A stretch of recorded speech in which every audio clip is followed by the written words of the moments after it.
Having recently read the Brothers Grimm Rapunzel story, I decided to check out some adaptations, and the 1992 Rapunzel short is certainly interesting, not bad, but I don't think it will appeal to everybody. I didn't love it, but as long as you know what you're getting in for, maybe it's okay. This was released, of course, 1992. It's written and directed by Timothy Forder, based on the story by the Brothers Grimm, with Geoffrey Matthews narrating, and as far as I can tell, providing all of the voices. And this reads more like a story at bedtime than an engaging short film, which is not necessarily a criticism, as long as you're aware that there's one narrator, as far as I can tell, one person doing the voices, and the voices are not too bad, no problems there, and you're kind of being read a story with moving images rather than watching an immersive film experience, then it can be okay.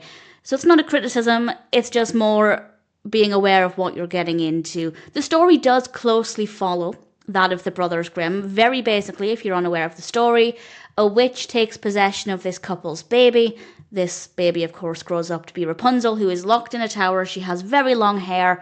Will she ever escape and be with the prince?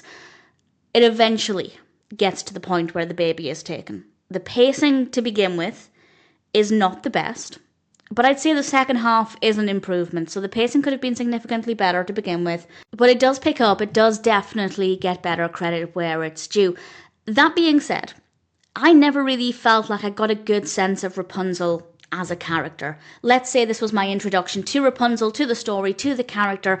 I never really felt any connection with the character, and that meant I never really cared about the character. Now, obviously, I have other versions of the character in my mind, so I already have that connection with the character, but based purely on this version, I just could not care less. And that's not really the experience you want to have when watching this. I feel like to at least be emotionally invested, you need to want the best for Rapunzel. Maybe I'm wrong about that. Maybe you can thoroughly enjoy it without caring. But personally, I feel like having that care for the character really helps make it a much more enjoyable narrative. And that just was never really the case here. I do love the witch. And as I said, I do like the voices. I don't have an issue with the voices at all. The animation is not too bad. There are some nice designs. Occasionally it's a bit rough here and there, but nothing too bad. Some good music. So if you already know the story, then I'd say it might be worth watching. Or if you're somebody who likes to have stories read to them, I know it's quite popular to listen to audiobooks both in childhood and adulthood if you're just winding down for the evening rather than looking for a really exciting, engaging short film, then it could be good for that. But if you're looking for an enjoyable film experience, and also if you're brand new to Rapunzel, I wouldn't recommend this.